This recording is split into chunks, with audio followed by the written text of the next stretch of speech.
Hey guys, so today you and I are going to talk about changing companies without a pay increase. So let's get into it. So the question in question was Frederick, good video as always. Thank you. I have an interesting situation and I would like you to know your opinion about it. Our team lead has left the company around a month ago. Now at his new job he needs a front-end developer and he said that I could join the new team. The company is way better than the one that I'm working for. He said that there will be no salary increase because it's important for him to know that I switch job for a better opportunity and not money. The problem is that I'm underpaid in my current job because I didn't negotiate my salary very well in the interview, and I really don't know what to do. Should I try to negotiate a better salary and see how it goes, or should I just switch? How would you play this?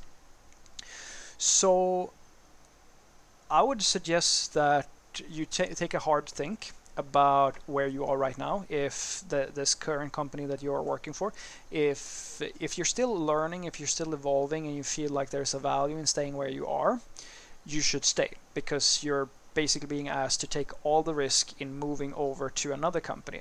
Now, if this new company, on the other hand, is really interesting, you really want to work there, and you don't want to take any risks with the whole thing, then do the switch. Because the thing is, you don't have to stay at these companies forever. It really comes down to that. Just because you work in one place doesn't mean that you can't look for another job somewhere else and then ask for a higher salary. The thing that you need to remember, though, is that you always have to be okay with asking for what you want and take the consequences of what that actually entails. Now, usually when you ask for a salary that is normal for your region, like, that's just a fair deal. Like, you're not asking for something outlandish. So by sticking by your guns, you're actually increasing your chances to actually get that salary. If you always fold, or if you always undercut yourself, you're never gonna move. Like, this situation will never change. Your manager will always try to keep like a control over how much money they pay in terms of salaries. So what I think is interesting is that this person, like your team lead, is using the classic argument, "Oh, you shouldn't care about money because we want you to be passionate." And it's the dumbest argument in the world, because it works two ways. And I'm not suggesting that you do this, because I have done this on 2 occasions, and both occasions just ends with agreeing to not disagree. And if you do this improperly, you're going to start a fight. But yes, I've told actual managers when they've said this, and I said, well, I find it interesting that you believe that me asking for a fair wage excludes the possibility that I actually care about the work we do here. Why can't I do both? Because I'm pretty sure that I can be interested in and passionate about programming and care about money at the same time. So I'm not sure what to tell you here, but we can also flip the whole conversation. If we are not supposed to care about money and all this, and it should be about the people and the passion and all this good stuff, why would the company be interested in underpaying their employees? Surely you should care more about me as a person and me as a culture fit and as a passionate developer than how much you're paying me, if money isn't a problem, or if money isn't supposed to be an issue.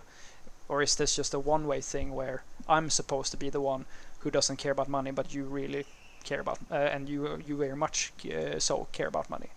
Like, this argument, guys, like, it's a bullshit argument. It's always going to be a bullshit argument, and it's usually used by 2 types of people. It's either the sort of people who are trying to calm you in some fashion, like they're trying to get to just negotiate. It is a negotiation.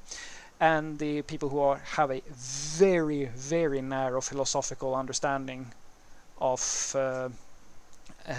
passion and like this entire concept. They have absolute, like, you don't give this argument any substance, because it has no substance.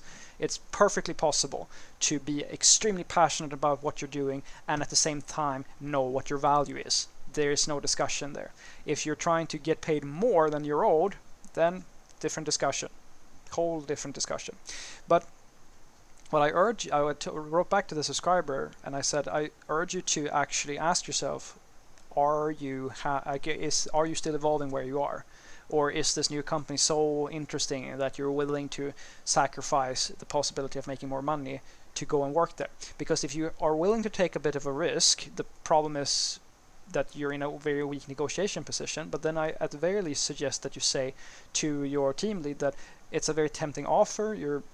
It's very nice of him to think about you, but you actually have already decided to go and talk with your current manager and say that you want to figure out a way where you want to raise, basically, because you're being underpaid and you feel like you have developed so much as a developer and you're actually worth more money now.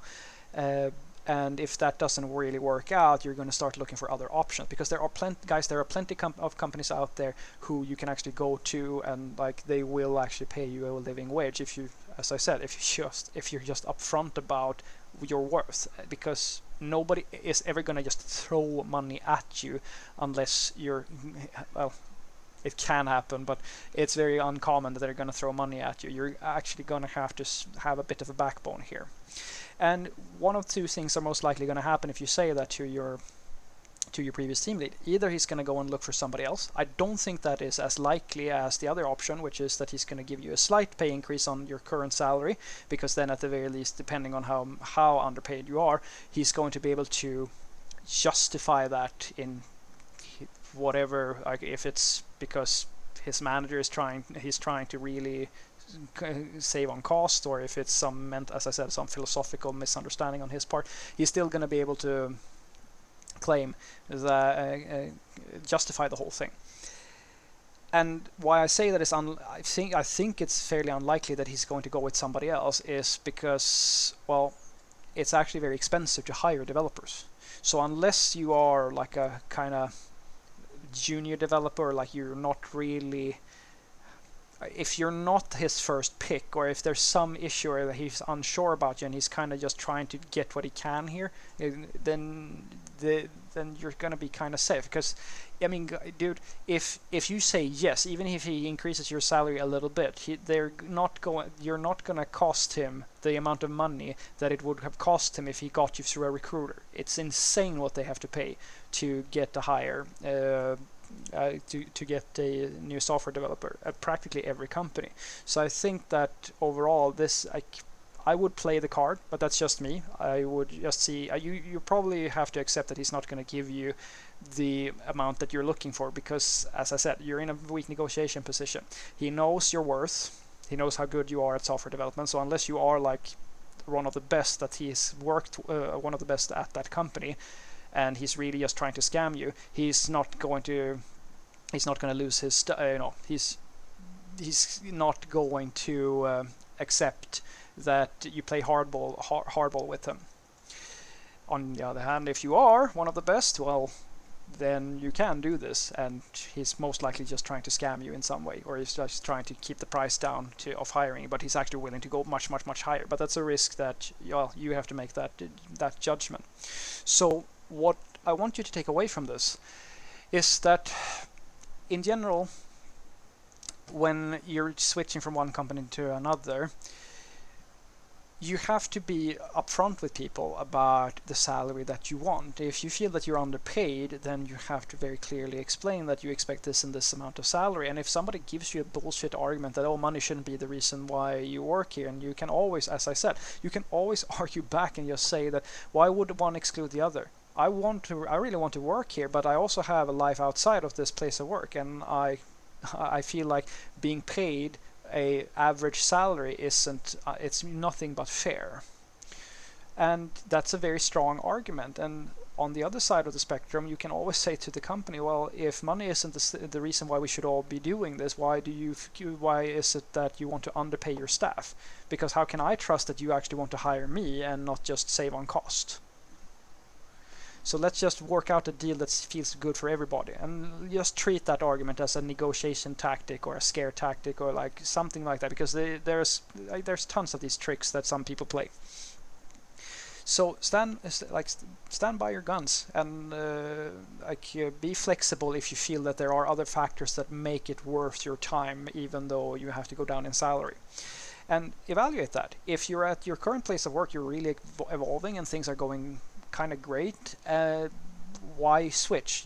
Then you're just going to take a risk for nothing. But if the other company is really, really great and you really want to work there and you don't want to risk like rocking the boat, then maybe working there until you feel like you've learned all that there is to learn there. And I mean, you can always play the I want to race card even at that company. It's just, I mean, you can play that card whenever you want. I suggest to you that you say that you just be transparent with your team lead and explain that you have a concern about this and you're going to talk with your current job and try to work a deal out, or maybe go and work somewhere else because you actually feel a bit demotivated, or it feels like a problem for you to be underpaid. And most likely this person is going to understand that. You're probably not going to get exactly what you're asking for, but he might increase your salary just slightly to give you the incentive. It's more likely that he does that and gives the job to somebody else, because if you go over to that other company without him going through a recruiter or something like that, he's already saving tons of cash on you. Have a great day.